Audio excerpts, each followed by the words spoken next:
As a parent, kita memang rasa follow je lah kan. follow je lah, betul lah. So bila dia balik rumah tu, dia bagi satu dos dekat anak dia 8 bulan tu. Tidur tak bangun-bangun.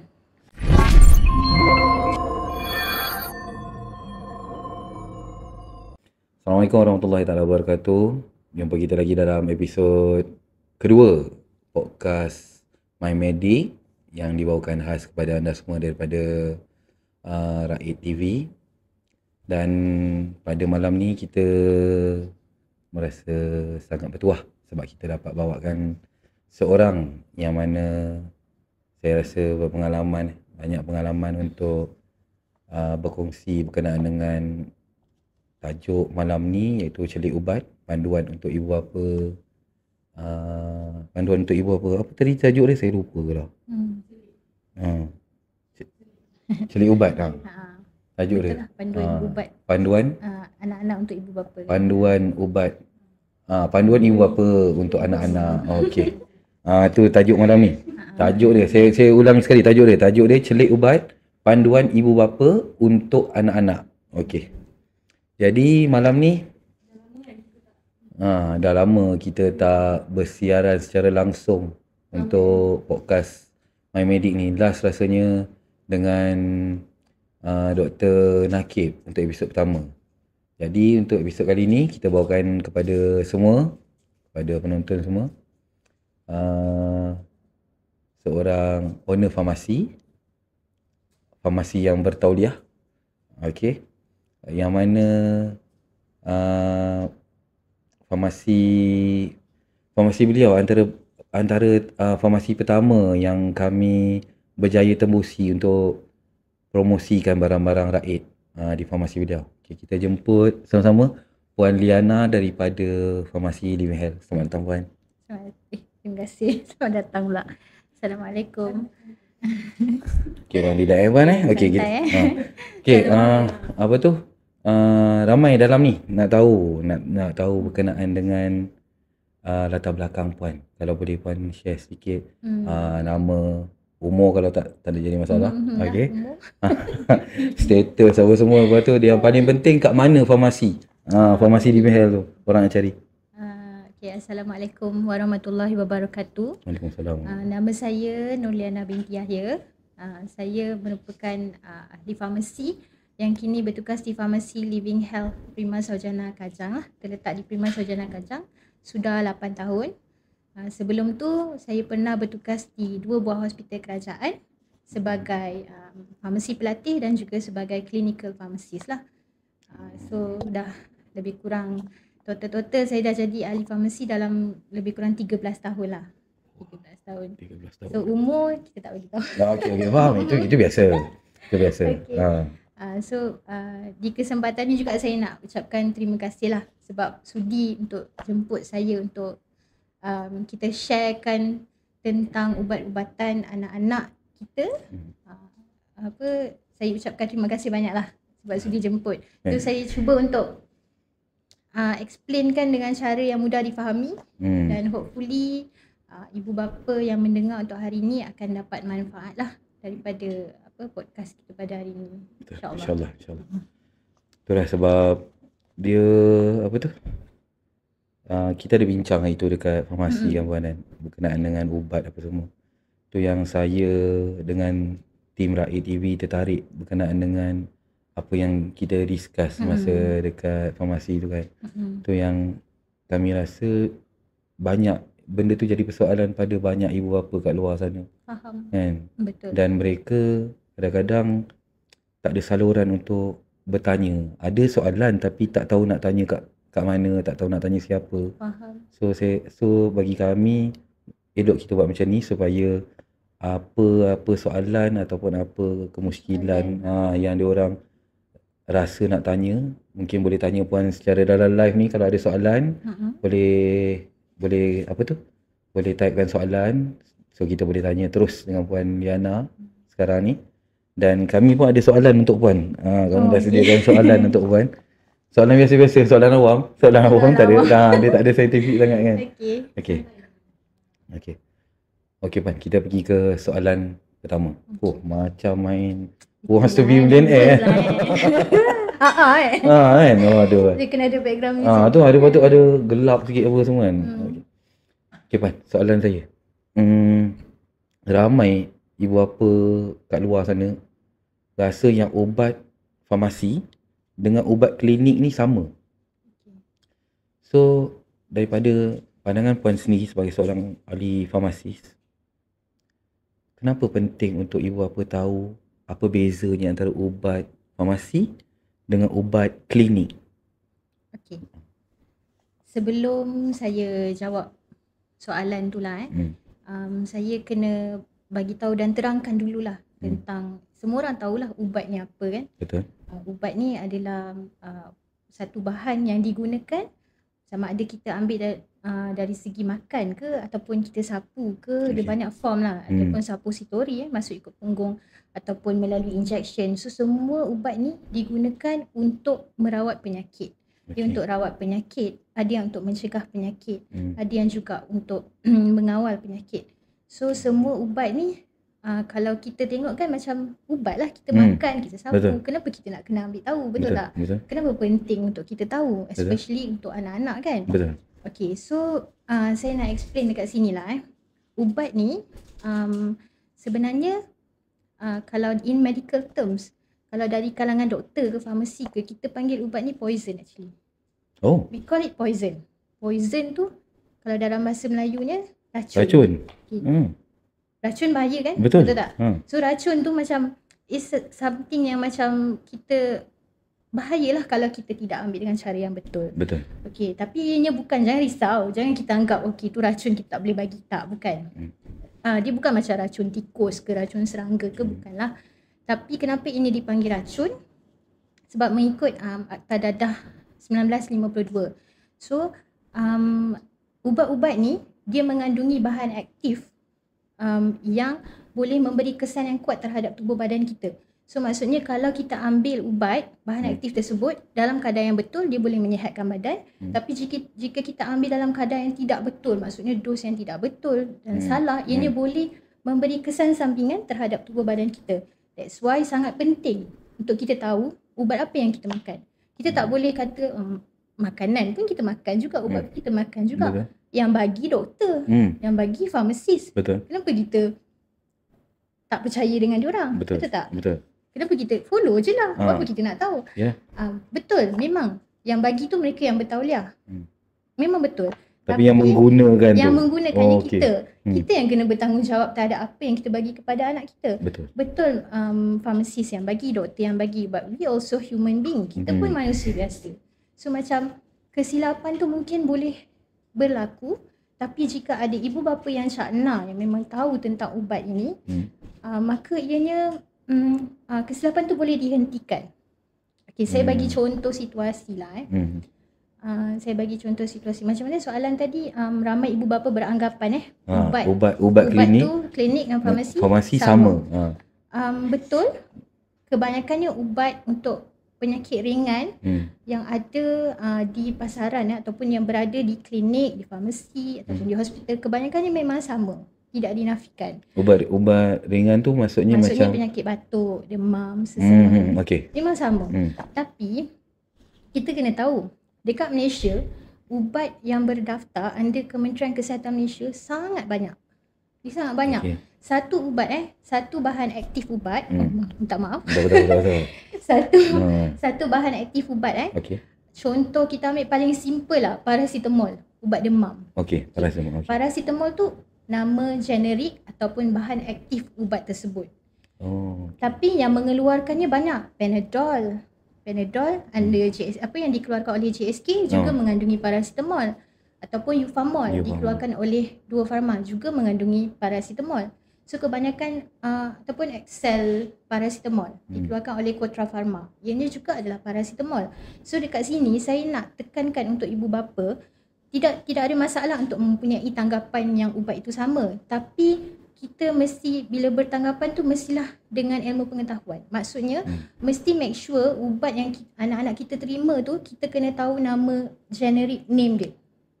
Generic name yang saya bagi tahu tadilah paracetamol. Tak perlu ambil tahu pasal Panadol, Pasal Itu brand tu tak payah. itu brand. Okey. Sebab satu active ingredient, satu generic name, dia ada beratus-ratus company yang keluarkan.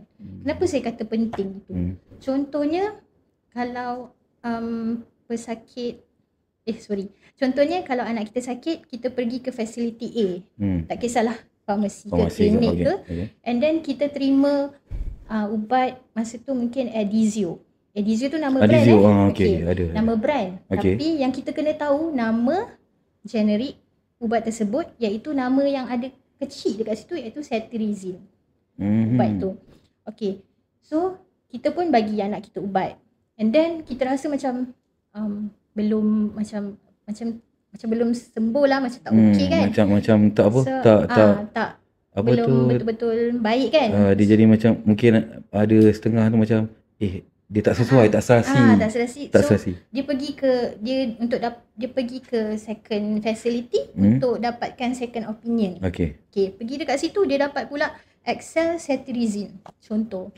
Lepas tu dia tengok ini Adizio, ini Excel cetirizine. Oh, ubat ni berbeza bagi dia.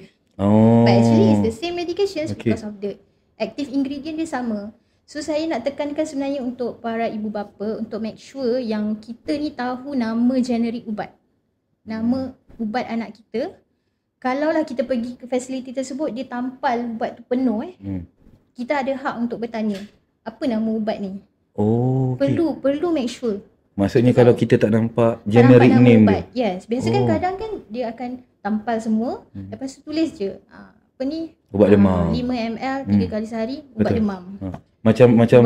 Macam kalau kata kita dulu pergi klinik lama-lama perempuan kan, maksudnya yang dia botol putih, tutup putih tu dia tampal kadang-kadang dia bancuk, dia tuang tu kan. Kita tak tahu nama ubat kan. So as a parents, kita ada hak untuk tahu apa nama ubat ni. So make sure kita tanya dekat klinik tu ke ataupun dekat farmasi. Let's say farmasi pun ada tampal ubat secara penuh macam tu kan. So kita nak tahu apa nama ubat ni. So lepas ni saya nak semua parents make sure tahulah apa nama ubat yang anak kita dapat tu. At least yang generic name jangan tahu indikasi saja, kena tahu nama ubat dia. Contohnya saya tak sebut lagi lah yang benda lain yang kita perlu tahu, tapi untuk fokus yang soalan pertama ni, saya nak fokuskan yang kita kena tahu generic name ubat tersebut.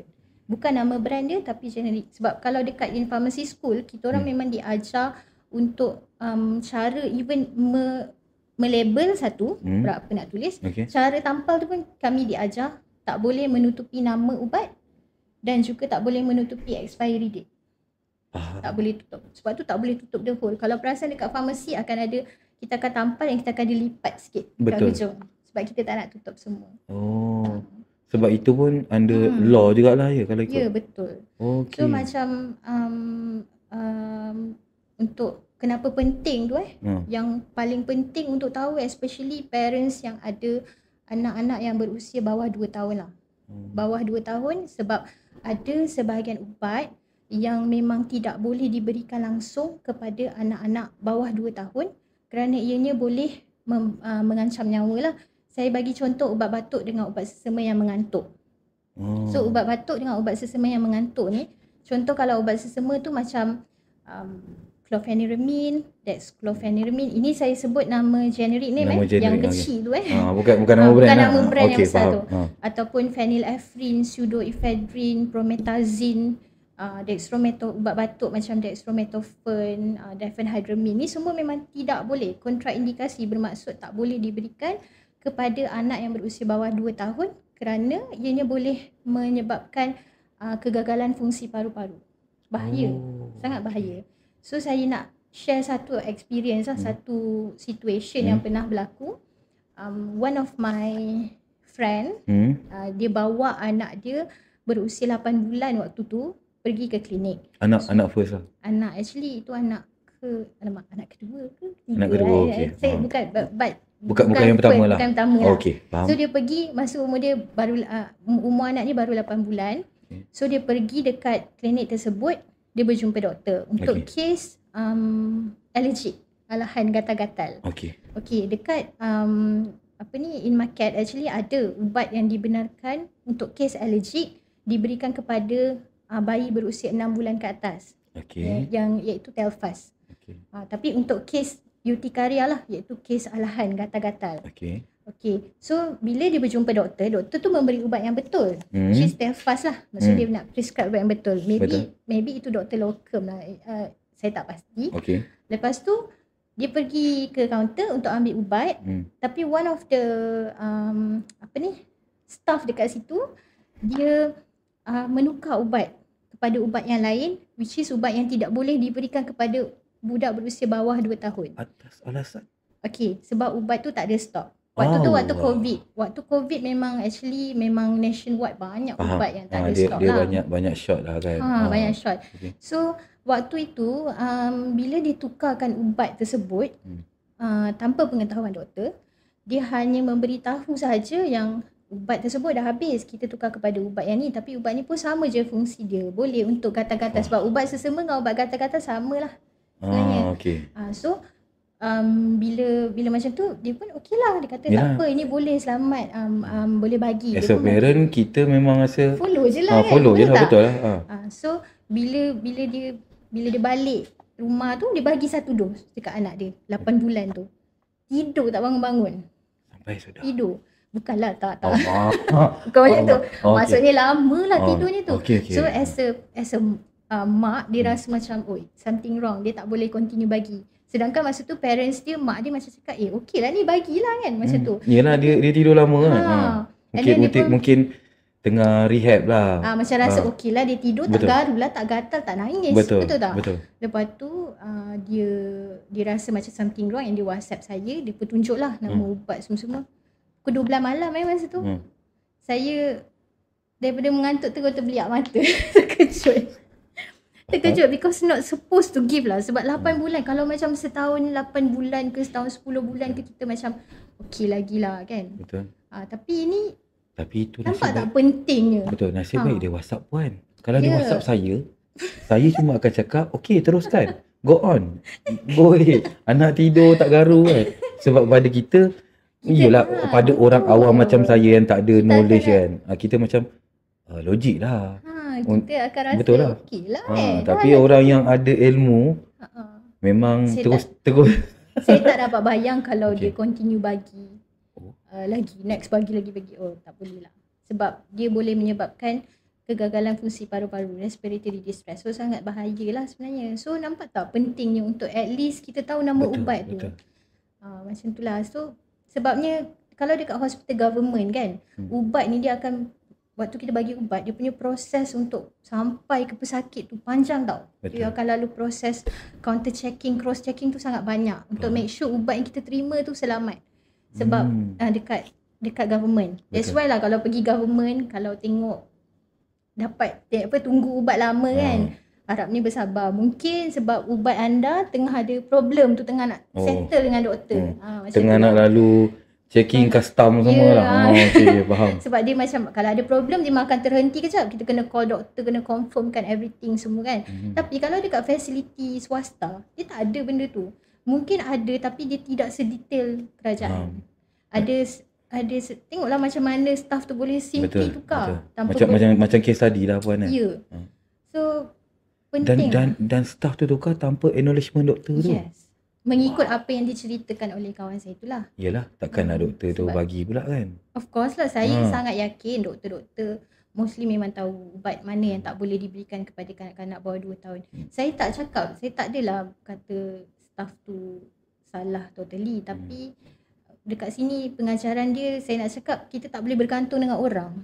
Betul. Kita tak boleh betul-betul cakap betul apa yang kita dapat tu. Saya sendiri bila pergi klinik ke, pergi mana-mana pun, saya akan check juga dos anak saya, make sure betul ketat, dan few times juga pernah jumpa lah yang dos dia ada silap sikit. But macam saya cakap, as a human being, memang kesilapan tu boleh berlaku. Medication error memang boleh terjadi lah. So kalaulah kita as parents lebih cakna, lebih tahu, at least kita ada sikit lah percentage knowledge untuk kita elakkan betul kesilapan ni daripada terjadi.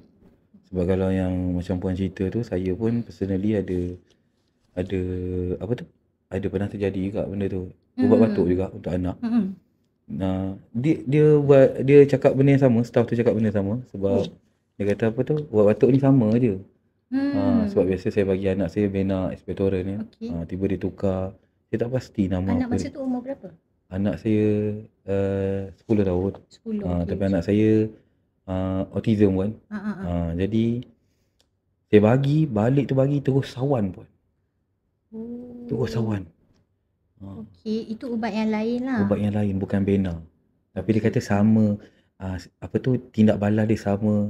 Dan saya tak ada Tapi knowledge. nama ubat tu tak ingat lah. Tak ingat. Tapi mungkin dia punya macam puan cakap generic name tu kan. Saya kurang faham berkenaan tu. Sebab pada kita ubat batuk lah, sama je lah kan. Tapi itu saya boleh katakan itu under kategori alahan ubat lah kot. Alahan ubat ni kita tidak tahu sampailah kita ambil ubat tersebut. Sebab saya tak tahu nama ubat tu apa betul. untuk sewaktu kes sekarang ni. Tapi kalau kita anak kita ada terima sebarang alahan ubat maksudnya bila kita ambil ubat, alahan ubat tu daripada sekecil-kecilnya sampai ke seteruk-teruknya lah. Sekecil-kecilnya tu macam like gatal-gatal sikit, kulit kering ke merah-merah ke, ataupun cerit-berit sikit, muntah-muntah sikit. Yang tak teruk sangat kepada sawan tu kategori yang teruk juga, ataupun sehingga macam sesak nafas, anaphylactic shock. Maksudnya sehingga yang boleh mengancam nyawa untuk alahan ubat ni. Tapi kita tak akan tahu selagi mana kita tak ambil ubat tu. So sekarang ni kalau untuk kes Encik lah, sebab ada kes tadi lagi, kes tadi kat sini kan. So kalaulah ada parents yang pernah alami macam tu anak kita ambil ubat tu dan dia ada develop tu, first kali make sure kita tahu nama generik ubat tu. Bukan nama brand nama generik. Nama generik dia iaitu nama yang dekat tulisan kecil tu apa. Generik tu maksudnya bahan aktif. Bahan aktif dia. Kita kena tahu yang itu. Sebab macam saya cakap, saya ambil contoh lah kalau orang allergic kepada herba. Ubat nama dia Celebrex contoh. Ini ubat dewasa kan, saya ambil contoh je. Dia allergic kepada Celebrex, tapi kita ambil tahu yang kita ni contoh saya lah, saya allergic Celebrex. Lepas tu saya just tahu tentang ubat Celebrex tu saja. Saya tak tahu dia punya generic name. Tiba-tiba saya pergi dekat kedai, saya tak inform yang saya allergic kepada Celebrex tu. Ataupun bila dah tanya saya cakap tak ada. Kemudian saya terima ubat lain yang bernama Celebib. Lepas tu saya pun tengok, yang saya allergic ni Celebrex, ni Celebib makan je lah. Tapi actually dua-dua bahan aktif dia adalah celecoxib, which is bahan yang sama. So kalau saya ambil ni pun saya akan dapat allergic yang sama. Sebab tu penting kena tahu generic name tu. So macam untuk kes tu, if let's say lah in future kalau ada experience lagi kes macam ni kan, lepas tahu tu, lepas ada develop alahan ubat tu, sebenarnya ada fasiliti kesihatan yang akan providekan medical card pula allergic card. Allergic card. Ada fasiliti macam dekat hospital government dulu, bila kita dah tahu patient ada develop allergic kan. Tapi kita tak akan terus confirm yang dia allergic. Kita akan go through interview, tanya dulu betul waktu tu ada makan ubat lain ke apa semua, dah confirm kita akan keluarkan allergic card. Tapi kalau fasiliti swasta ni mungkin ada yang ada, mungkin ada yang tak ada. So bila tak ada ni kita pun tanyalah. Kita pun bagi tahulah, itu saya ambil ni allergic sekian ni. Lepas tu kita just make sure yang kita dapat tahu nama ubat tu in generic. Generic name, bahan aktif dia. So dah tahu tu, simpanlah dekat handphone ke, kalau actually ada orang dia macam buat gelang tu kan, tulis nama ubat tu kan. Lepas tu ataupun simpan kat dalam poket ke, tulis something like that lah. Just make sure bila kita pergi mana-mana kita inform allergic kepada ubat tersebut. Alhamdulillah. So penekanan kat sini saya nak cakap pasal generic name, active ingredient ubat tu. Generic name mungkin itu antara ni lah, antara Alhamdulillah. Itu dia. Banyak yang dah hantar hantar soalan ni pun. Saya tak nampak sikit. Boleh ni moderator boleh ni tak? Yang soalan atas. Terima kasih pada yang share live, minta tolong bantu tag screen. Kita perlukan 100,000 like malam ni untuk kita dapat gaji. Okey, kita ada soalan daripada siapa tu? Alamak, nak kecil Noah. Boleh tak ke bawah sikit? Yang tu, yang atas tadi soalan. Okey, daripada EY. Puan nak tanya. Oh, admin. Bukan, bawah. Oh, daripada L. Daripada L Puan nak tanya kalau kita sebagai parent tak tahu apa fungsi nama ubat nama yang ubat. kita nak guna macam mana ya? Okey. Fungsi nama ubat. Fungsi tu fungsi ubat tu lah soalan ni maksudnya fungsi ubat tu lah. Fungsi. Tak tahu apa fungsi. Kita tahu function generic tu. Function dia. Function generic yang name. Saya explain tadi. Tadi kan. Okay. Boleh ulang balik kot. Okey, yang saya explain tadi generic name ni mungkin baru masuk kan. Okey. Soalan dah lama. Oh maaf. Okay. Okey, dah explain lah kot Explain lah yang tadi.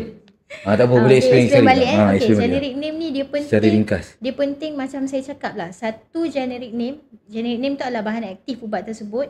Satu generic name ni tu boleh ada beratus company yang keluarkan ubat yang sama. So first kita nak elakkan kita makan ubat yang sama. Sebab contohnya kita dapat ubat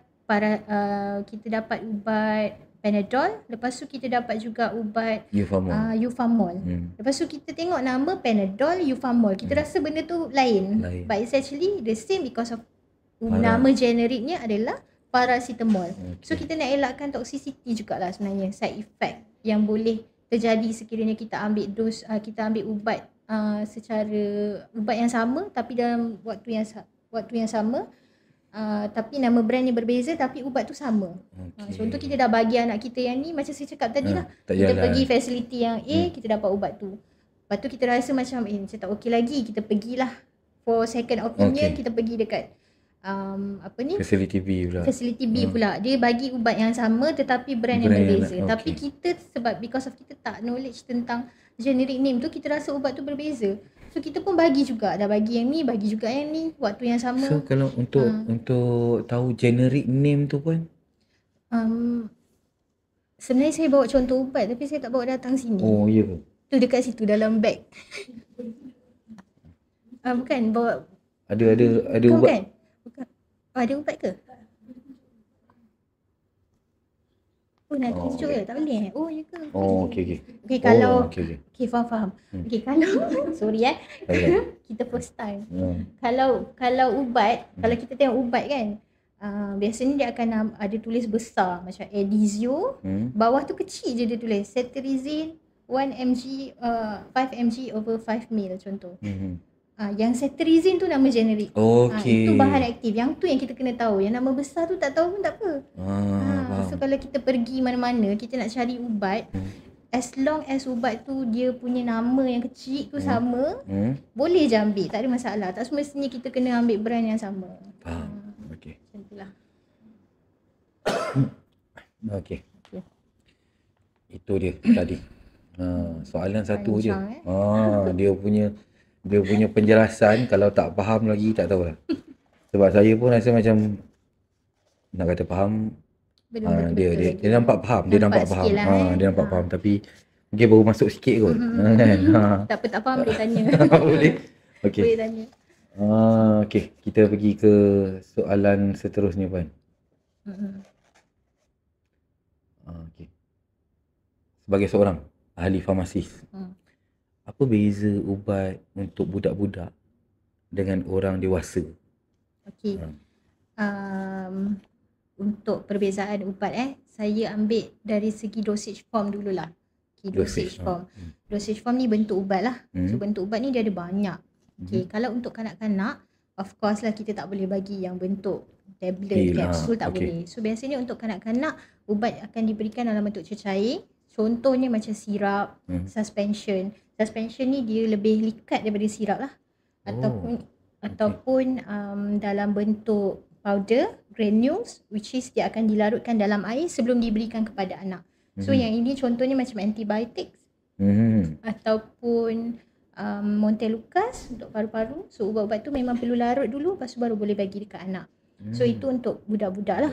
Kalau untuk dewasa pula, ubat dia memang mostly ada yang sirap juga macam ubat batuk kan. Tapi ada kebanyakannya untuk dewasa ubatnya adalah dalam bentuk tablet, dalam bentuk kapsul. Dan tablet sendiri pun dia ada banyak lah grup dia. Oh, tablet pun macam group. Maksudnya dia macam dia pembuatan dia tu Pembuatan, lah enteric coated. So maksudnya dia akan bila kita masuk dalam badan dia akan slowly release ataupun dalam bentuk chewable. Yang letak yang larut dalam air, sublingual bawah lidah. Macam tu lah, dia banyak. Tapi untuk budak-budak juga kadang-kadang ada situasi yang dia perlu ambil ubat kapsul juga. Okey, ada keadaan yang dia perlu ambil. Saya bagi contoh sekarang musim influenza. Betul. Ianya boleh diberikan sekiranya ubat sirap tak available. Maksudnya mungkin ada di market tapi waktu tu tidak available ataupun memang tak available langsung dekat market. Tapi perlu bagi dekat budak. Ada dos untuk budak. Jadi contohnya untuk influenza, kita akan bagi tablet oseltamivir 75 mg. Tapi itu dos dewasa 75 mg tu. So kalau untuk budak dia akan ikut berat badan. So contohnya satu kapsul 75 mg tu kita larutkan dalam 10 ml air. Dos budak tu 45 mg. So dia darab silang je sebenarnya. So 45 mg perlu ambil 6 ml. So baki 4 ml lagi tu buang. Patutlah nak jadi farmasi kena belajar med dia simple math sebenarnya. Dia darab silang je. Tapi tak apa, farmasis akan kirakan lah. Tapi baki 4 ml tu kita buang. Kita tak boleh guna untuk next dose. So next dose tak boleh simpan? Tak boleh. Itu kita panggil freshly prepared. Maksudnya freshly prepared. Maksudnya lepas buat guna terus buang balance. Ya, balance buang. Tengoklah dos 45 mg ke 35 mg ke 65 mg ke kita akan kira lah. Farmasis akan kirakan. So bila nak consume balik buat baru. Ambil yang baru balik, cara yang sama. Balance buang. Tu dia panggil freshly prepared. Bermaksud ubat itu penyediaannya perlu dimakan terus dan bakinya perlu dibuang. Macam tu. Ada situation. Ada juga situation ubat tersebut dijadikan sirap. Dekat hospital ada tablet sildenafil. Sildenafil adalah Viagra. Korang tahu Viagra tu untuk lelaki kan. But actually dekat hospital Viagra digunakan untuk bayi yang mempunyai penyakit jantung. So kita akan buat sildenafil tu menjadi sirap. Ubat tu sebenarnya untuk orang besar. Dia ada indication untuk masalah jantung kepada bayi lah. Kepada bayi. Macam tu. So itu contoh lah. Ada banyak lagi ubat yang tablet ataupun kapsul yang dijadikan sirap dan diberikan kepada kanak-kanak. Yang tu pun macam yang puan cakap dia apa? Fresh yang tu kita tak panggil freshly prepared lah. Itu kita panggil macam preparation syrup in a bulk lah. Dalam banyak. Sebab maksudnya boleh simpan lah. Ya, sebab dekat setiap fasiliti kesihatan dia ada dia punya, kita panggil macam formula sheet lah. Berapa banyak biji, berapa mg larut dalam. Saya pun dah tak ingat lah ni. Dah lama saya buat dulu masa 13 tahun lepas. Saya tak ingat dah. Tapi dia dijadikan dalam bentuk sirap. So ada keadaannya. Macam yang ada keadaan yang boleh disimpan lah kan. Betul. So itu perbezaan. Lagi satu perbezaan adalah dosage lah. Kalau untuk budak, kebanyakannya dos mesti mengikut berat badan ataupun umur. Tapi kalau untuk dia, so dia individualized dos dia. Tapi kalau untuk dewasa, dosnya lebih standardized. Maksudnya setiap untuk dos dewasa, dos dia sama. Ini exception untuk dos orang yang ada masalah buah pinggang. Kalau untuk ada buah pinggang kan masalah hati, dia ada dosage adjustment lah. So yang tu, itu cerita lain lah. Tapi nak cakapnya adult ni normally is a same dose lah. Standard dose. Okay puan, ada soalan. Ni takut terlepas lagi. Assalamualaikum. Saya nak bertanya, apa beza kepekatan ubat yang berbeza PCM 250 mg dan 150 mg. Boleh bagi pada bayi tak? Daripada siapa tu? Nia Natalia. Okey, terima kasih pada yang tanya. Sila puan. Okey. Ni macam nurse puan. Okey. Soalan tricky ni. Saya bahaya risau soalan tricky ni. saya betulkan sikit 250 mg tu betul. Dekat market, dekat pasaran, ubat paracetamol dia ada dua. Ini kita panggil strength lah. Betul lah, kepekatan. Itu dia panggil kekuatan kekuatan ubat. Dekat luar paracetamol dia ada 250 mg over 5 ml dan juga 120 mg over 5 ml. Mungkin dia maksudkan tu 120 mg lah. Okay. So kedua-dua ubat ni mempunyai ubat yang sama, iaitu paracetamol, tapi kekuatan dia berbeza.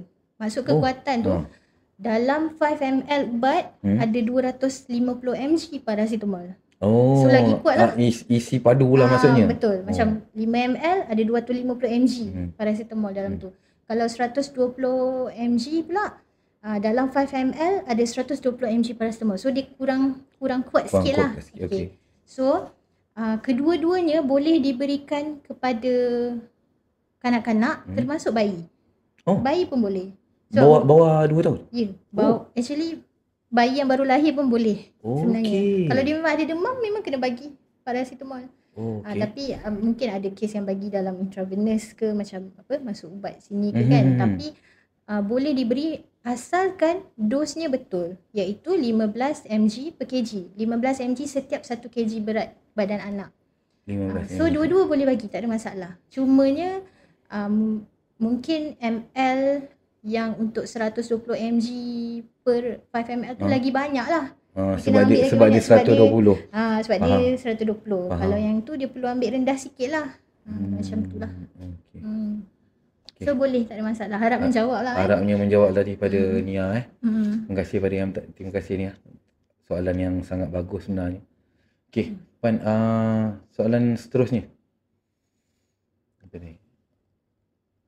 Jenis ubat asas yang sering dibekalkan kepada kanak-kanak bila mereka yang tadi yang Puan cakap sakit ringan, macam demam, batuk, sesama.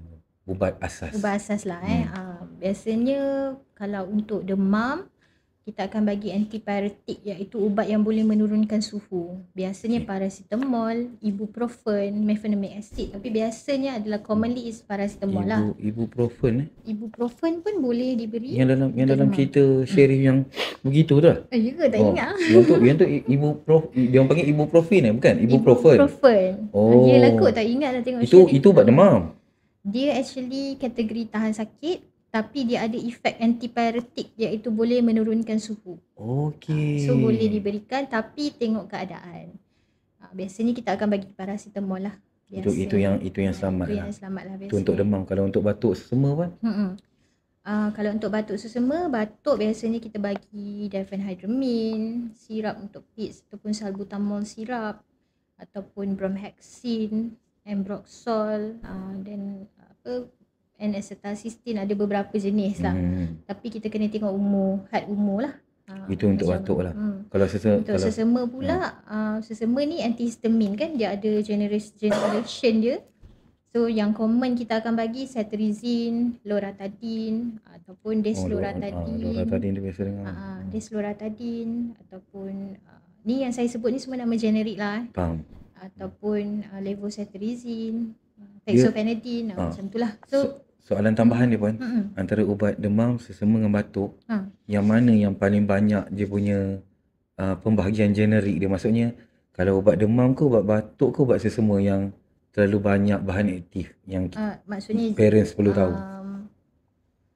Sebenarnya semua banyak. Sebab bayangkan pharmaceutical company kat Malaysia ni beratus, banyak. Betul. Sangat banyak. So setiap company tu pun diorang keluarkan ubat-ubat ni. So sebagai parents kena banyak membaca lah kan? Tak, just tahu nama kecil ubat tu je. Sebab tak perlu hafal pun, dapat tahu nama ubat tu mungkin tulis kat handphone ke apa. ChatGPT ada sekarang. ChatGPT betul. Kita gunakan segala teknologi yang ada, betul. So semua ubat tu memang sangat banyak. Sebab tu dekat apa yang kita cari, yang kita nak, ubat yang kita nak tu, kita pergi dekat farmasi tu ataupun klinik tu tak ada kadang-kadang. Bukan tak ada, sebab brand terlalu banyak. Dia tak keep lah brand tu, dia keep brand lain. Betul. Dia keep yang daripada company, pengeluar company yang lain. Macam tu. So sebagai parents kita boleh tanya staff klinik atau staff farmasi berkenaan dengan generik ni. Ya, betul. Kalau dia tutup tak nampak langsung nama ubat tu, memang kena tanya. Memang tanya, make sure tulis. Boleh tak tuliskan nama ubat? Saya tak nak. Kita jangan tahu indikasi je. Kita jangan tahu dia demam, untuk demam, batuk, sesama je. Kita nak tahu nama ubat tu apa. At least macam Puan cakap tadi, kalau ada isu alahan atau apa, kita dah boleh cakna. Yes, kita cakna tentang nama ubat tersebut. Sebab kalau nama brand ni dia berbeza. Saya takut kita as parents, kalau kita tak cakna tentang benda ni, kita ingat itu ubat yang berbeza. Betul. Tapi sebenarnya bahan aktif dia sama. What if kalau alahan tu alahan yang sehingga mengancam nyawa? Contohnya anaphylactic shock tadi, which is boleh menyebabkan sesak ataupun nafas. Yang sesak nafas semua kan. Macam because of kita tak cakna, anak-anak kita dapat balik ubat tu. Rasa terkilan lah kan. Macam tu, betul tak? Dia nak cakap kat dalam live tak boleh kan. Tapi itulah. Kena rajin membaca lah. Risau lagi kerana kita tak payah tahu pun, tapi kita at least kita tahu apa yang kita perlu tahu. Betul. As a parents, apa yang kita perlu tahu. Betul. So okay. Ini soalan yang memang saya rasa panas juga ni Puan. Pengalaman Puan dekat farmasi. Kesilapan paling kerap dibuat oleh ibu bapa semasa memberi ubat kepada anak. Okey, dia tak adalah kesilapan besar pun. Dia macam, bila kita jumpa kesilapan tu, kita akan betulkan. Kita akan educate. Kita akan bagi tahu. Sebab saya antara parent yang selalu buat silap. Kita tak akan pandang macam, takkanlah, takkan. Sebab kita faham. Kita faham ini mungkin tak biasa, mungkin first time parents ke. That's why kita kena educate. So kalau kesilapan tu berlaku, tidak ada masalah. Dia, tak adalah kesilapan besar pun, tak ada. Cuma okeylah, saya boleh sebutkan beberapa lah kan. Masih bersedia pendengar. Kejap so first kali mungkinlah kebanyakan parents yang datang dia tak tahu berat terkini anak. Dah kena dah. Itu common. Itu soalan pertama pun dah salah. Saya dah salah. Macam katalah saya pun kadang-kadang juga. Saya ingat berat anak saya yang last je sebab dia paling besar. Saya ingat dia. Saya bila nak jawab soalan ni, saya macam reflect diri saya juga sebenarnya. Tak apa, jangan risau. Saya pun terasa. Sebab kita pun kadang-kadang ada macam terlepas pandang. Betul. Kan. Okay. So kebanyakannya memang bila datang dan kita tanya berat anak, itu kalau anak yang untuk parents yang datang tanpa anak lah. Okay, kalau anak dia datang, dia boleh timbang dekat farmasi, dekat klinik, normally ada penimbang. Ada penimbang betul. So bila datang kita tanya, tak tahu berat anak yang terkini, ataupun bila sebut tu berat anak yang 3-4 bulan lepas. Betul. 5 bulan lepas. So budak ni dia punya berat tu turun naik tau. Betul. Dia dalam proses membesar. Dia kan? Tak statik lah kan. Kadang-kadang dia cepat menaik. So kalau kita tak ikut berat badan anak yang betul, dos terapeutik, dos tu kita tak dapat nak capai. Tak dapat exact dos yang sepatutnya yang boleh memberi kesembuhan tu. Okay. Saya ambil contoh tadi lah. Tadi dekat farmasi ada satu parents yang datang. Tapi ni contoh lain. Maksudnya dia datang untuk anak dia yang berat 35 kg. Tapi dia nak bagi ubat tablet. Yang saya kira lah. Saya kira dia dapat dalam 525 mg. Okay. So 525 tu kita boleh bagi 500 mg lah. 25 mg tu kira discount lah kan. Kita bagi je ubat tablet 1 biji. Okay. So because of parents tu, dia rasa macam ubat tu ubat dewasa kan. So dia bagi kat anak dia separuh je sebelum tu. Separuh tu 250 mg je lah. Padahal anak dia patutnya 525 mg. So tak turun suhu dia. So nak cakapnya pentingnya bila dos tu tak capai, dia punya penyembuhan tu tak berlaku lah. Suhu tu tak turun. Maksudnya dia tak dapat yang sepatutnya, dos yang sepatutnya. So bila kita agak-agak berat ni, kadang-kadang boleh terlebih, kadang boleh terkurang. Jadi, so kalau terlebih boleh menyebabkan side effect, contohlah. So setiap rumah yang ada anak kena ada penimbang berat. Yes, saya nak beri cadangan itulah. Dan kalau anak, boleh kita start jual penimbang berat lepas ni. Penimbang berat tak mahal, betul. Ada kan? Kat farmasi ada jual? Kat farmasi ada jual. Okey. So, boleh datang farmasi Living Health, ada jual penimbang berat. Penimbang berat ni dia penimbang berat tak mahal pun kan penimbang berat. Apa tak sebab kadang-kadang benda tu kecil tau kan. Nampak macam alah tak timbang berat anak je. Kan? Betul. Tapi rupanya bila tak dapat dos tu memang sampai sudahlah tak baik demam kan. Tapi kalau macam plus minus sikit tu tak masalah. Macam cakap dia 525 diskaun 25 macam tu. It's okay lah kan. Sebab dia nak ubat biji kan.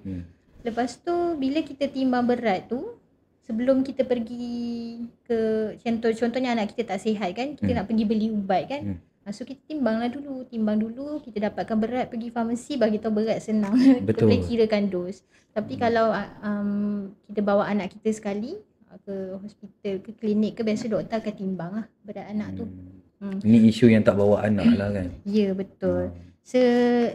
Selain itu ada juga jumpa yang pukul rata dos lah. Ubat sirap, ubat batuk pun 5 ml, ubat sesama pun 5 ml, ubat demam pun 5 ml, anak 10 tahun pun 5 ml, anak Seri yang sama daripada 5 tahun lepas. anak 6 tahun pun 5 ml. Macam tu pun ada juga. So kita educate lah, kita inform semua. Selain tu ada juga macam yang saya cakap tadi, bila kita tak tahu nama generik ubat, ubat botol tu tertinggal kat rumah, datang farmasi, saya nak ubat colour hijau. Macam mana kita nak tahu? Yang tu terlalu random. Banyak juga.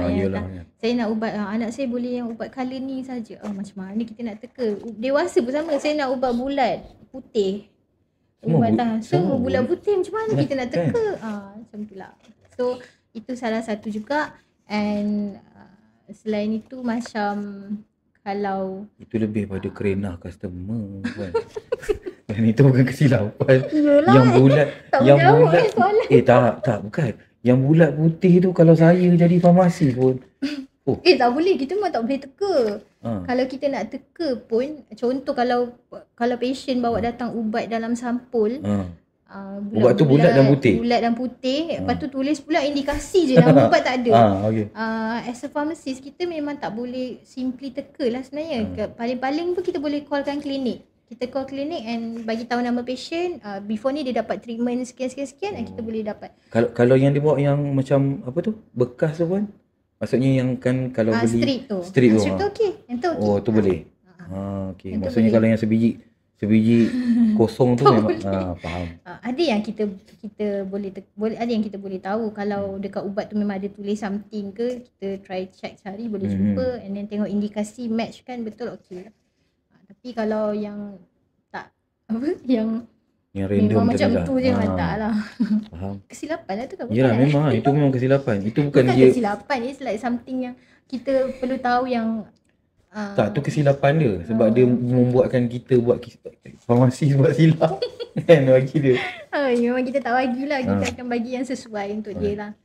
And then selain tu macam mungkin as a parents, bila kita pergi farmasi kan, kebanyakannya ahli farmasi dia memang akan tak kisahlah farmasi ke klinik ke, biasa kita akan tanya detail tau, untuk siapa, berat badan, kalau kanak-kanak berat badan dia berapa, dah berapa lama sakit, dah pernah ambil ubat apa-apa tak, ada alergi ubat, ada sakit ubat apa-apa, ada simptom lain tak, ada tak family yang punya simptom yang sama. Banyak soalan yang kita akan tanyakan. Betul. Tapi kalau patient ataupun parents tak boleh nak bagi jawapan tu, so kita susah sikit lah kita nak maksudnya kita boleh kita still boleh bagi, tapi mungkin tak optimum lah kita punya treatment tu. Bagi yang apa orang cakap, yang ubat yang paling selamat lah. Sebab kita nak tengok kalau dia dah dalam tempoh berapa lama dia sakit tu. Kalau lama sangat, dah on off dah ada banyak ubat, kita akan refer doktor terus. Kita tak akan simply treat. Betul. Sebab kalau batuk melebihi 2 minggu, 3 minggu kan. So macam kita kena make sure yang apa nak cakap, tak ingat dah.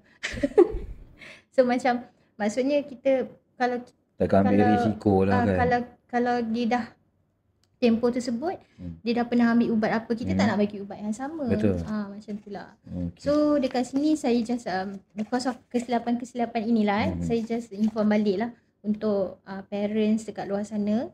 Macam saya cakap tadi, bila dapat satu ubat tu, make sure kita tahu nama generik ubat tersebut. Banyak kali saya cakap dah. Betul. Kita tahu nama kandungan ubat tersebut.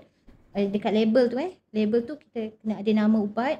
Lepas tu dos tu kena make sure betul. Frekuensi maksudnya kena ambil berapa kali, sekali, 2 kali, 3 kali, kena tahu juga. Lepas tu kita kena tahu juga durasi, kita kena ambil ubat tu berapa lama. Kadang-kadang ada ubat perlu ambil dalam tempoh 5 hari, antibiotik contohnya 7 hari kena habiskan. Antiviral 7 ke 10 hari, so kita kena habiskan. Antiviral pun ada. Ada juga kalau chicken pox semua tu. Tu namanya antiviral. Antiviral. Okey. Lepas tu ni yang influenza ni pun antiviral, oseltamivir tu pun antiviral. Okey. So ubat-ubat tu tengok duration dia berapa lama kita kena ambil. Lepas tu indikasi tu ubat itu untuk apa? Demam ke, batuk ke, sesama ke, ataupun ada indikasi lain. And then kalau nak info tambahan side effect ubat, parents boleh tanya dekat farmasi, dekat doktor, apa side effect ubat anak-anak saya ni, tak ada masalah. Tanya je. Tapi mungkin kita pun akan cari jugalah, bukan semua dalam kepala. Betul. Tapi kita boleh terjemahkan ke dalam bahasa yang boleh difahami lah, macam tu. So kalau yang tu, maksudnya kalau macam sebagai parents beli, kita boleh tanya kalau side effect ubat ni apa-apa, so maksudnya farmasis ataupun doktor akan bagi tahulah. Contoh apa tu? Boleh, kita boleh tanya. Tak ada masalah. Okay. Boleh tanya. Tapi of course lah, ubat terlalu banyak. Semua ubat ada side effect. Tak ada ubat yang tak ada side effect. Semua ada. Cuma bezanya side effect tu common atau uncommon. Biasanya dapat atau tak. Contoh antibiotik lah. Antibiotik paling common side effect dia adalah cerit-berit. Sebab apa? Sebab dia kill the microflora, bakteria baik. Dia nak kill bakteria dalam badan. Tapi dia kill juga microflora, bakteria-bakteria baik dalam badan kita. Maksudnya dia tak cari yang jahat je lah. Yang baik pun yang baik pun kadang terbunuh juga. Terbunuh juga. Dia terbunuh juga. So dia menyebabkan bakteria baik dekat usus tu kurang. Menyebabkan berlakunya cerit-berit. So itu common. That's why lepas ambil antibiotik sangat digalakkan untuk parents ambil probiotik. Tambah balik bakteria baik. Okey. Tapi kalau cerit-berit tu tak teruk, continue lah for 5 days. Tapi kalau sangat teruk, memang ada certain case kena stop. Stop antibiotik. Terpaksa stop lah. Then kita change to ada treatment lah macam. Okey, faham. Ilmu baru tu kan. So, pada saya antibiotik apa tu? Antibiotik lah yang untuk baik kan ni kan. So ada soalan lagi dekat live. Belum ada. Okey. Okey. Macam mana? Okey. Okey Puan. Nak tanya berkenaan dengan ubat lagi.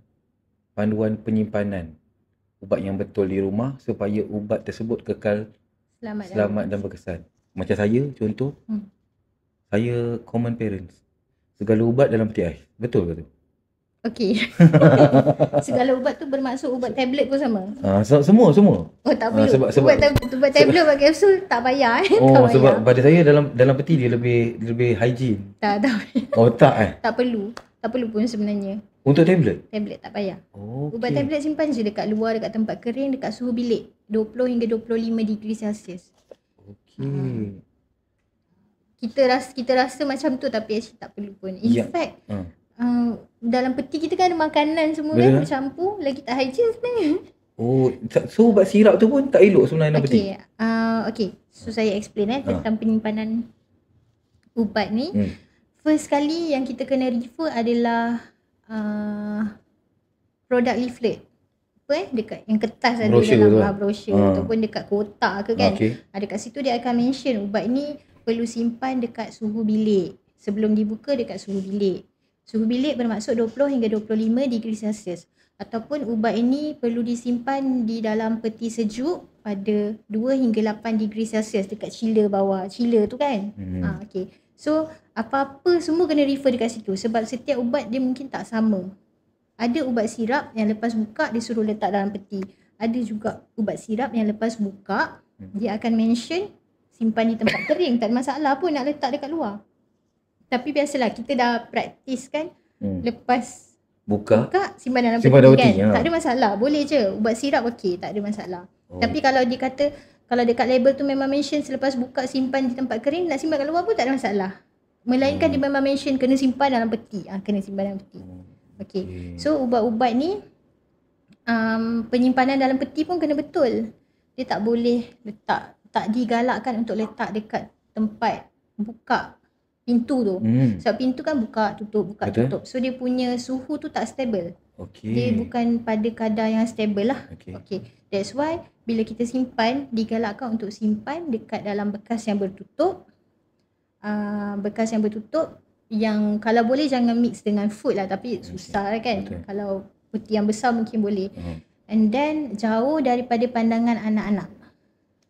Itu sangat penting sebab Kalau perasan dekat setiap ubat dia akan mention Jauhi dari kanak-kanak. yes, jauhi Oh. dengan keep out of reach of children, Padahal untuk jauhi bagi dari kat anak. kanak-kanak. Kita bagi kat anak. Aha. Waktu tu kita dekatkan lah dekat Okey. anak. Tapi Oh. waktu tak bagi tak boleh dekat. Okey, Tak boleh. faham. so setiap ubat setiap ubat dia memang akan mention keep out of reach of children, jauhi Betul. dari kanak-kanak. So tak boleh. Sebab apa tahu, banyak tau kes yang parents letak ubat macam biasa je. Anak buka peti, kadang-kadang ada anak dia suka ubat kan, sedap lah, sorin lah, strawberry kan. Betul. So dia buka and then minum. That Tanpa- one bahaya. Tanpa dosage. Maksudnya minum betul-betul. Minum je dah melebihi dos dia, yang tu memang kena straight away pergi hospital tau. Sebab paracetamol boleh menyebabkan liver toxicity, boleh menyebabkan masalah hati. So kalau kita tak dapatkan rawatan segera, boleh menyebabkan kerosakan hati lah. So paracetamol. Okey. Okay. So memang penyimpanan tu tak boleh dekat. Kalau suplemen ke ubat biji, kan ada kes yang budak ingat ubat biji tu gula-gula. Ya. Kan dia telan. Betul. Pun bahaya. So yang tu perlu letak dekat dalam almari, dekat bahagian atas lah. Macam tu lah. Maksudnya yang biasa orang letak first aid kit tu lah kan. Betul. Okey. Selain daripada tu, ubat-ubat ni juga tak boleh diletakkan di tempat suhu yang panas. Contohnya Dapur. apa? Kat dapur. Betul, kat dapur microwave kan. Dekat microwave tu tak Atas boleh. microwave ke apa tak boleh. boleh. Dekat peti sejuk Atas. pun tak boleh. Atas peti sejuk tak boleh. TV pun panas kan. Betul. Tepi TV tu tak boleh. Paling tak boleh kereta lah. Dalam kereta. Dalam kereta. Jangan tinggalkan ubat dalam kereta. So benda ni akan menyebabkan kerosakan kepada ubat. So menyebabkan dia punya keberkesanan akan berkurangan lah. Okey. Macam tu. Tapi maksudnya ubat tu akan rosak dan macam puan cakap daripada first tadi ke? Bila ubat tu rosak, dia daripada ubat berubah menjadi racun. Macam tu? Boleh jadi? Tak, dia tak ada tahap macam tidaklah tu? sampai tahap Meracun diri yang tak ada? meracuni, tak. Dia mungkin keberkesanan ni dah tak ada lah. Macam tu. Sebab tu kan ubat-ubat yang ubat-ubat yang kalau apa nak cakap dah lupa. Ubat-ubat yang kata yang simpanan kereta tadi. Okey. Sebab tu ubat bila kita return, contohnya ada certain orang dia ubat dia banyak kat rumah, dia return dekat klinik kesihatan ke apa kan. Ubat-ubat tersebut tidak akan digunakan semula. Terus dispose. Dia akan dispose walaupun tak expired lagi, sebab kita tak tahu penyimpanan ubat tu macam mana. Okay, As a pharmacist, kita tak tahu patient tinggalkan ubat dalam kereta ke dekat mana ke. So memang akan dispose. So banyak yang rugi lah. Kerugian dia banyak lah. Okay. Selain daripada tu macam ubat kalau perasan biasanya disimpan diletakkan dalam botol yang gelap. Betul. Okay, tu kita panggil amber bottle lah. Dia gelap sebab sebenarnya dia tidak boleh terkena cahaya matahari. So kita tak boleh simply, macam contoh nak share ubat ke apa kan, kita tak boleh simply transfer ubat dekat Botol yang cerah biasa lain lepas tu bagi ambil lah ni. Tak boleh. So dia akan menyebabkan denatured of the medication jugalah. Okay. Selain daripada tu kena selalu check tarikh luput juga. So tadi jawapan dia tempat dan tempat dan cara untuk mengurus ubat tersebut lah kan. Itu Betul, cara dia. pengurusan ubat. Saya rasa saya dah jawab semua lah ke. Ya ke? Alhamdulillah. Betul, boleh. Ni ada soalan puan daripada Puan Nia tadi. Banyak soalan ni puan. Saya nak tanya, asid folik di pasaran ada banyak. Mana yang perlu diambil? 500 mg atau 400 mg untuk ibu hamil? Itu soalan pertama. Okey. Beri kesan buruk pada buah pinggang. Yang cukup-cukup, tak nak beri beban pada buah pinggang. Nak yang cukup-cukup, tak nak beri beban pada buah pinggang. Okey. Dan yang buah tu kalau anak susah makan PCM sirap, saya selalu bagi sub okey ke. Okey, puan, pilih. Soalan yang mana yang puan nak jawab dulu? Puan Nia lah kot. Okey. Soalan asid folik di pasaran ada banyak, mana yang perlu diambil dekat pasaran asid folik dia ada 5 mg dengan 400 mikrogram. Okey. Mikrogram. Bukan mg kan? Bukan, 400 mikrogram. Okey. So biasanya sebenarnya dos yang sebenarnya untuk untuk ibu hamil ataupun belum hamil pun boleh ambil. Plan to pregnant pun boleh ambil. Oh, yang plan tu folic pregnant. acid ni. So kalau dia ibu yang sihat, tak pernah ada masalah kesihatan, tak pernah ada masalah dengan previous pregnancy, okey je. So boleh ambil 400 microgram. 400 microgram folic acid, iaitu yang ada dekat market Epiton tu lah. Brand Epiton tu. Sehari sebiji. Biasanya folic acid tak ada beri kesan kepada buah pinggang lah, sebab folic acid ni dia kita daripada makanan pun kita boleh dapat sebenarnya. Cuma kalau untuk menambah. Betul. Cuma kalau kita plan to pregnant ataupun kita sedang pregnant, untuk first trimester tu dia memang sangat penting untuk kita ambil folic acid tu dalam tempoh first trimester tu. Sebenarnya bukan untuk kita tapi untuk baby. Kita nak mengelakkan penyakit saraf tunjang kepada baby yang akan dilahirkan. So sebab tu kita takut tak cukup folic acid daripada makanan, that's why kita tambah dengan suplemen lah. Jadi kalau previously pernah ada masalah, ada keguguran ke apa ke, and then boleh ambil yang 5 mg. Tapi sebenarnya kalau tak ada masalah pun, sebenarnya nak ambil 5 mg pun tak ada masalah. Boleh je. Dan dia tak akan bagi kesan apa tu tadi? Buah pinggang. Tak, jarang lah tak ada. Sebab dia dos dia rendah saja. Untuk first trimester maksudnya daripada bulan pertama sampai 3 bulan pertama. 3 bulan pertama lah. Sampai 12 minggu. Tapi kalau nak turun sampai apa tu? Sampai 9 bulan pun tak boleh. Boleh juga lah. Betul, boleh, tak ada masalah. Cuma selepas daripada 3 bulan tu dia dah untuk kita lah pula. Untuk tambah darah lah. Yang 3 bulan pertama tu untuk memastikan bayi punya tiada pembentukan saraf tunjang tu sempurna. So kalau tak cukup tu boleh menyebabkan kerosakan pula. Masalah saraf tunjang lah. Spina bifida tu. Okey. Harap menjawab soalan Puan Nia. Okey. Yang soalan untuk lagi satu tu Puan. Kalau anak susah makan PCM sirap, saya selalu bagi sub, okey ke? Okey, kalau yang ini sebenarnya digalakkan lagi ambil sirap lah sebenarnya. Tapi kalau let's say anak muntah kan, dia muntah dan tak boleh, and then suhu dia tinggi, boleh je ambil sub tu tapi pada dos yang betul lah. Let's make sure dos tu betul, tak ada masalah, boleh je. Cuma jangan mengikut dos yang betul lah, setiap 4 jam juga atau setiap 6 jam juga. Kalau dah bagi sirap, let's say kita macam mana, lepas kita dah ambil sirap tu, kita nak bagi sub pula lah. Contohnya kena jarakkan 4 ke 6 jam juga. Just make sure dos tu betul. Untuk sub, dos dia lebih tinggi daripada sirap lah. Dia 30 mg per kg. Dan duration sama? Duration sama. Okey, cuma dosage je lah yang berbeza. Nak bagi boleh just because of sebab anak kita muntah, tak boleh makan. Tapi dan ada juga orang dewasa yang tak boleh sirap. Ya ke? Tak tahulah kenapa. Mungkin daripada kecil. Kenapa tak sedap pahit? Tapi tablet boleh. Ada tablet insya-Allah boleh. Sebab dia terus masuk kan. Harapnya menjawab lah tadi. Untuk Puan siapa tadi? 2811. Okey. Okey Puan.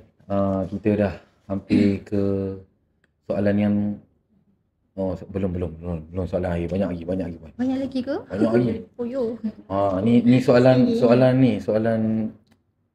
kecemasan Puan. Kalau berlaku kecemasan, anak termakan ubat secara tidak sengaja macam Puan cakap tadi kan. Tiba-tiba ambil langkah awal sebelum ke hospital. Macam tadi Puan cakap dia dah minum straight pergi hospital. Sebelum ke hospital tu. Sebelum ke hospital tu lah. Okey. Sebenarnya waktu yang sama tu lah. Waktu yang sekali sama tu lah. Kan ada dua kan, mak dengan ayah kan. Okey. Ni untuk mak lah biasa sebab ayah biasa jom pergi hospital terus. Dia relax, tenang, kita tengok. Kita tenang je. Jangan gelabah, sebab kalau gelabah memang kita tak boleh fikir apa-apa. Betul. Sebab saya pun kalau anak saya sakit, saya dengan husband dua-dua gelabah. Memang. Saya nampak tenang. Saya nampak tenang. Tapi bila kat atas jalan saya paling gelabah. Dia kat rumah dia tenang tapi kat atas jalan dia dah gelabah. Kan. Kalau macam isteri dia kat rumah dia gelabah tapi dalam perjalanan relax. Nak pergi hospital kan. Dia tu balik kat situ kan. So langkah awal lah Puan. Okay. So first kali dia sebenarnya dia bukan langkah awal apalah. First macam saya cakap kena relax. kita kena kenal pasti ubat apa yang nak kita makan. Dan ambil ubat tu, make sure bawa sekali. Sebab botol tu? Ya. Make sure, sebab jangan kita dah gelabah, kita pergi bawa anak, lepas tu doktor tanya ubat apa makan. Dah. Macam mana doktor nak treat? Tadi makan ubat batuk doktor. Ubat batuk apa? Macam mana nak tahu kan? So macam mana doktor nak treat? Dah kena pergi pulak balik ambil rumah, dah makan lagi membazir masa. Betul, kan? Betul. So relax. Kenal pasti ubat apa, tengok botol dia, make sure bawa ubat tersebut, pergi sekali dan straight away terus pergi hospital. Jangan tunggu. Kalau perlu panggil ambulans, panggil ambulans. Kalau tak, terus pergi dalam masa yang sama, dalam tempoh itu monitor anak lah. Kalau dia ada muntah, kena ingat muntahnya berapa kali, color apa semua tu untuk kita bagi tahu doktor. Macam wife saya pun, dia bila anak kena seizure, kena sawan, dia rakam. Saya marah. Tak apa, perlu. Saya macam, jangan, ni bukan konten. Konten pula. Kan? Ni bukan konten. Dia kata tak, doktor nak tahu dia punya posisi apa semua kan. So itu memang antara. Ya, betul. Kita kena monitor, tengok anak. Kalau boleh record tak ada masalah. So kita tunjuk je kat doktor. So senang doktor nak tengok, doktor nak rawat lepas tu. So ayah kat luar sana, kalau anak kena sawan, bini rakam, jangan marah. Sebab saya dah marah, saya kena marah balik dengan doktor. Kita kena tenang je. As a husband, tenang. Saya tenang pun, sebab tu saya kata jangan rekod kan. Saya ingat dia nak buat konten, dia rekod kan. Saya macam, tapi bila pergi, itu yang doktor tengok kan video tu. Sebab apa tu, mungkin dia kata daripada dia dapat detect. Ya, sebab sawan tu doktor nak tengok dia punya jenis apa, betul. Berapa lama dia kena. Daripada rakaman tu. Ya, berapa kerap. Ya. Bagus. Nampaklah saya yang tak cakna sekarang ni. Aduh. Ini tak apalah, at least one of cakna. One of the cakna yang saya lah membuka pekong di dada yang ni. Ada soalan lagi daripada Puan Nia. Puan Nia, kalau boleh kita nak give lah Puan, dapat train ke kan, yang topi ke. Soalan banyak. Untuk ibu hamil dan hyperan. Apa kesan buruk? Buruk apa tu? Ubat tahan muntah. Maxelon untuk ibu hamil yang ni saya kena check, saya tak hafal. Kesan buruk side effect tu yang common ubat macam ada side effect tu, macam ada jadi perlu teruskan makan juga lagi lagi ke? Okey. So soalan dia makan Maxelon tak jalan kan? Ibu hamil yang hyperam dia, saya makan tak ubat Maxelon tu jalan ke tidak? Tulisnya tak jalan. Kalau untuk pregnant, normally actually Maxelon can be given untuk pregnant woman yang dia muntah-muntah. Alahan teruk lah. Ada kategori dia ubat pregnancy kategori yang safe untuk diberi kepada pregnant lady lah. Tapi kalau kata tak jalan, commonly kita bagi Veloxin sebenarnya. Veloxin. So itu nama generik tadi lah? Ya. Saya pula tak ingat generik name-nya apa. Tak bawa telefon nak tengok. So Veloxin ni dia ada dia mengandungi ubat untuk tahan muntah yang commonly diberi kepada ibu yang hamil. Dan ubat tersebut dia ada vitamin A juga, tak silap saya. So untuk orang yang pregnant, dia akan ada kekurangan vitamin A yang menyebabkan dia muntah-muntah. So Veloxin tu dia boleh tambahkan balik dan boleh membantu untuk kurangkan loya tu lah sebenarnya. So mungkin Puan Nia Natalia boleh change Maxelon kepada Veloxin lah kot. Boleh cuba lah. Boleh cuba tukar kepada Veloxin. Ada jual dekat farmasi? Ada. Boleh datang farmasi Living Health Prima Saujana. Jumpa terus dengan Puan Liana, boleh sembang, boleh tanya kan. Boleh mari. Kalau Puan Nia kat sini. Okey. Tu tadi dia harap dapat menjawab lah soalan Puan Nia tadi kan. So soalan mana tadi? Soalan kita yang tadi tu. Okey, yang ada dalam live minta tolong tag screen. Kita perlukan like 100,000 guys. Tolonglah. Kami perlukan gaji.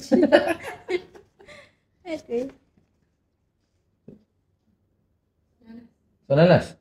Okey, moderator kata soalan last Puan. Soalan last Alhamdulillah. Okey. Alhamdulillah. Tapi ni bukan soalan last, saya ada soalan last lagi. Janganlah Tak, soalan last tu yang last tu dia random sikit. Okey. Okey, ni soalan last kita tanya dengan nampak ilmiah sikit lah Puan. Saya nak nampak dia seorang yang berilmiah ni. Ilmiah dah. Sebagai seorang ahli farmasis. Okey. Nasihat terakhir.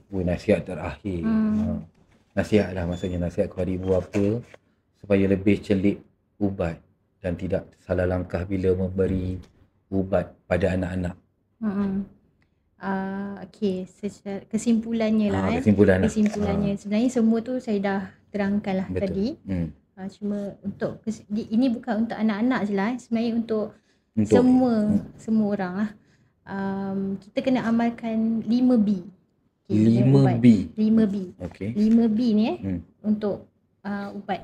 First, pengguna ubat yang betul. So kita make sure ubat ni betul tak siapa yang patutnya guna. Anak kita ke kita ke, itu benda paling penting. Bukan maksudnya dekat label ubat tu nama pengguna yang betul. Nama consumer lah. So B yang betul. Pertama tu maksudnya? Pengguna yang betul. Betul lah pengguna yang betul. Pengguna yang betul. So 5B ni actually 5 betul. 5 betul, okey. 5 betul. So pengguna yang betul. Yang kedua, pengguna ubat yang betul yang pertama. Yang kedua adalah ubat yang betul. So bila kita dah tahu pengguna, kita make sure pula ubat tu betul tak? Kita demam tapi tiba-tiba dapat ubat tahan sakit. Contohlah. Ataupun so kita kena make sure ubat tu betul ataupun tidak. So yang kedua adalah ubat yang betul. Yang ketiga, dos yang betul. Dos yang betul. So maksudnya dos mengikut, kalau budak berat badan lah, kalau dewasa betul tak dos tu. Yang keempat, cara pengambilan yang betul. Cara pengambilan tu termasuklah frekuensi tadi, berapa kali sehari, berapa lama yang duration, saya inform tadi lah. Duration semua. Dan last kali adalah masa yang betul. So kalau 3 kali sehari, every 8 hours. Kalau 2 kali sehari, every 12 hours. So masa yang betul. So amalkan 5B ni, insyaAllah selamatlah ubat-ubat yang kita ambil. Alhamdulillah. Okey. 5B. Ingat. Yang penting 5B tu semua kena betul. Betul. Apa tadi? Pengguna ubat yang betul. Ubat yang betul. Dos yang betul. Dos yang betul. Cara pengambilan yang betul. Dan masa yang betul. Okey. Dan selalunya yang betul tu adalah perempuan. Itu mesti. Itu mesti kan. Yang ayah jangan cacah betul. Minta tolong sikit. Okey, soalan kita dah habis. Saya ada soalan terakhir untuk Puan. Sebelum kita tutup podcast ni. Puan dah bersama dengan Farmasi Living Health ni daripada tahun 2000. First kami masuk Living Health tahun berapa? 2000. Lama dah. 2022. Masa Covid kan. Ya. First kali kami masuk minyak cengkeh rakyat. Tapi masuk Semenyih dulu kan? Kami masuk Farmasi Living Health Semenyih dulu. Lepas tu baru masuk dekat Prima Sarjana. Okey. Apa pandangan Puan pada ubat-ubatan yang Raid HQ keluarkan? Okey. Pada pendapat saya lah, soalan yang tak bagi tahu awal kan.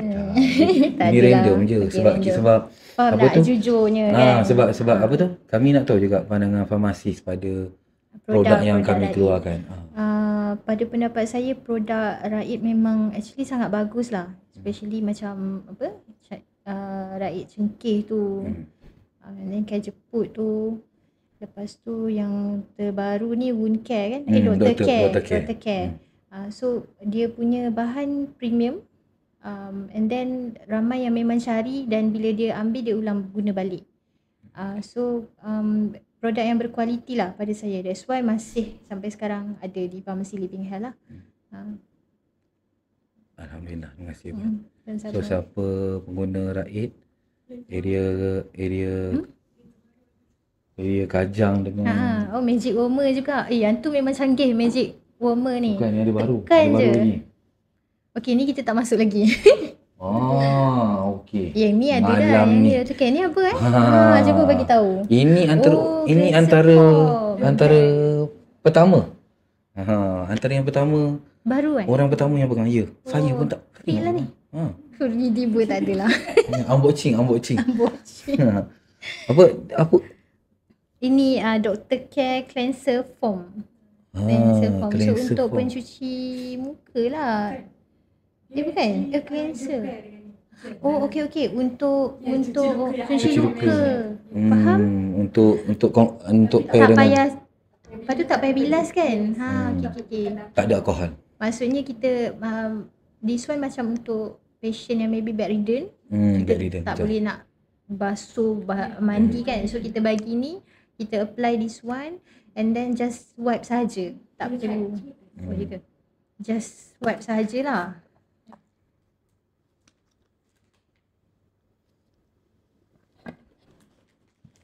Ni untuk nanti tisu. Sure. Oh, yep, sorry.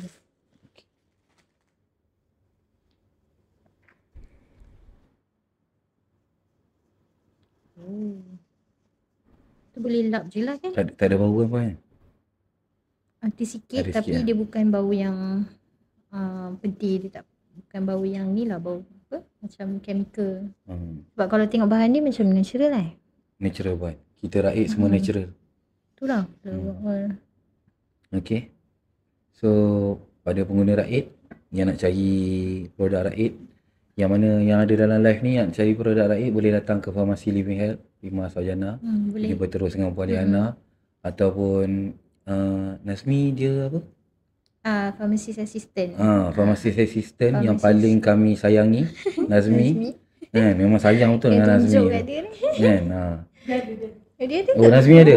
Terima kasih Mi. So Ni kalau boleh bagi train ni, abang lama nak tunggu train. Tak ada orang bagi pun kan. Aduh. Okey. Dengar pula dia kan.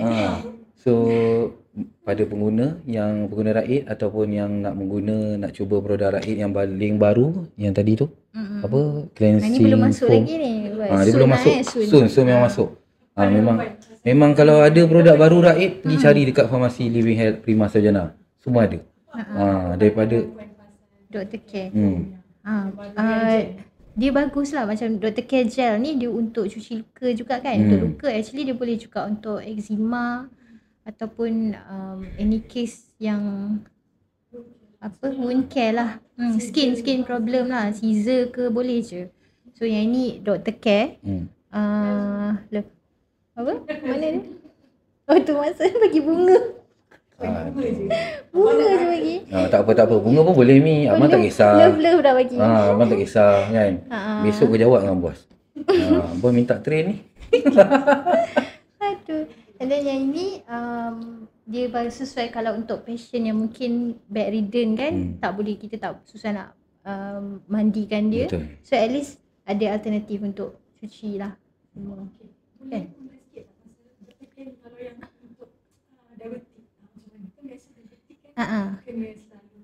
Kena selalu dressing lah. Macam ni maksudnya untuk yang ni ke this one? Yang ni. Oh okey. So kalau untuk patient diabetik, paling kita perlu take care tentang wound care lah sebenarnya. Sebab betul. Kalau patient yang diabetik ni dia mungkin kadang-kadang dia proses penyembuhan luka tu dia tak cepat macam orang biasa. So kalau lambat kita takut sehingga menjadi gangrene lah. Gangrene yang sampai kena infection sampai kena potong kaki. So yang ini dia macam sangat senang lah. Kita just apply, tekan saja, and kita apply saja setiap hari just untuk make sure yang dia tidak infection ni tidak melarat jadi lebih teruk lah. Okay. Alhamdulillah, itu dia promosi yang sangat bagus daripada seorang owner farmasi. Kalau korang tak percaya lagi, aku tak tahulah. Ni tengah promo lagi kan sekarang. Tengah promo, yang tengah promo lagi. Buy two free one. Betul. Kan? Tengah promo buy two free one. So okay, ni baru tahu. Buy one free one. Buy one free one guys. Boleh. Besok harap serbu Farmasi Living Health Prima Sarjana Boleh beli. Okay, boleh beli kat sana. Senang tau yang ni sebab dia tekan. Dia tak payah letak dekat tangan dulu semua. Senang. Tak pedih. Betul. Dia tak macam apa ni? Tak melekit. Macam tak ada apa-apa. Tapi wangi. Rasa bersih lah. Gitu. Tu yang paling penting. Dia rasa bersih. Dia bersih dan rasa bersih. Dia dua benda yang memang dia tulis kat sini pun cleanse the dirt. Okay. Okey, itu saja untuk malam ni, untuk minggu ni. Terima kasih pada yang masuk dalam live, tap-tap screen, bagi gift, support apa semua. Nazmi, terima kasih Nazmi, I love you. Okey. So untuk Puan Nia Kak tadi, Ellie pun masuk. harap apa tu? Harap menjawab soalan Puan Nia tadi. Puan apa tadi? EY eh? Puan EY tadi harap-harap dapat sikit sebanyak dapat menjawab soalan yang bermain di minda apa semua. So untuk semua terima kasih. Terima kasih kami ucapkan. Especially untuk Puan Diana sudi mencemar duli datang ke Raid untuk sama-sama memberi perkongsian yang sangat bermakna, sangat Hopefully ada dapat something lah. dapat banyak buat. Dapat something daripada apa Mungkin yang tak dapat malam ni boleh tengok balik dekat YT kan. Nanti kalau masuk video ni dekat YT minta tolong like, support, tinggalkan komen yang murni-murni lah. Kan sebab kita tak suka dikecam. Ya. Paling Kita cepat goyak. Okey. Okey, kita jumpa lagi guys untuk next episode dengan tetamu yang seterusnya. Tak pasti lagi siapa, tapi untuk next episode My Medic. So saya mewakili semua warga kerja Raid TV, mewakili Poliana daripada Farmasi Living Health Prima Saujana. Terima kasih pada semua. Selamat malam. Jumpa untuk next episode. Ingat, jaga diri baik-baik, jaga kesihatan. Assalamualaikum warahmatullahi wabarakatuh. Assalamualaikum.